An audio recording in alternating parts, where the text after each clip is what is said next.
యోబు గ్రంథం 2వ అధ్యాయము 1వ వచనం. దేవదూతలు యెహోవా సన్నిధిని నిలుచుటకై వచ్చిన మరి ఒక దినము తటస్థింపగా వారితో కూడా అపవాది యెహోవా సన్నిధిని నిలుచుటకై వచ్చెను. 2వ వచనం. యెహోవా నీవు ఎక్కడ నుండి వచ్చితివని వాని నడుగగా అపవాది భూమిలో ఇటు అటు తిరుగులాడుచు అందులో సంచరించుచు వచ్చి తినని యెహోవాకు ప్రత్యుత్తరమిచ్చెను. 3వ వచనం. అందుకు యెహోవా నీవు నా సేవకుడైన యోబు సంగతి ఆలోచించితివా? అతడు యథార్థవర్తనుడును న్యాయవంతుడునై దేవుని యందు భయభక్తులు కలిగి చెడుతనము విసర్జించినవాడు.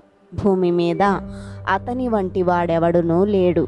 నిష్కారణముగా అతనిని పాడు చేయుటకు నీవు నన్ను ప్రేరేపించినను అతడు ఇంకను తన యథార్థతను వదలక నిలకడగా ఉన్నాడనగా. 4వ వచనం.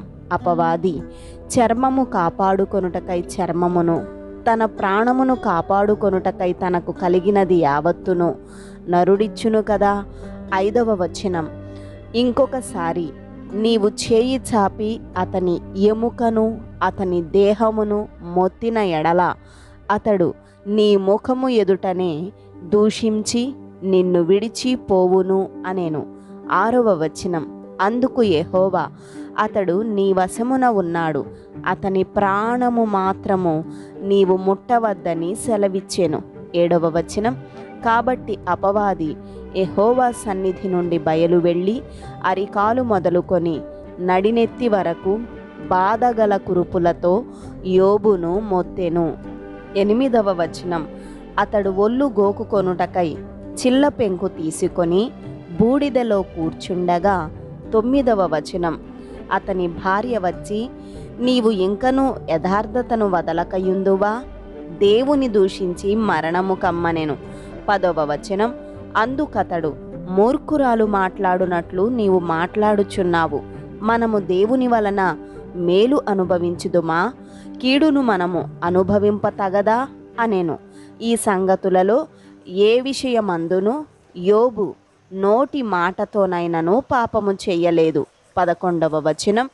తేమానీయుడైన ఎలీఫజు, షూహీయుడైన బిల్దదు, నయమాతీయుడైన జోఫరు అను యోబు 3 స్నేహితులు అతనికి సంభవించిన ఆపదలనన్నిటినీ గూర్చి వినిన వారై అతనితో కలిసి దుఃఖించుటకును అతనిని ఓదార్చుటకును పోవలెనని ఆలోచించుకొని తమ తమ స్థలములను విడిచి వచ్చిరి. 12వ వచనం.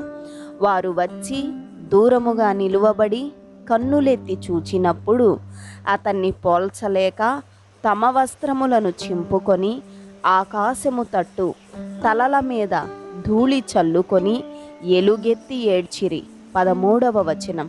అతని బాధ అత్యధికముగా ఉండెనని గ్రహించి ఎవరునూ అతనితో ఒక్క మాట అయినను పలుకక రేయింబగలు 7 దినములు అతనితో కూడా నేలను కూర్చుండిరి.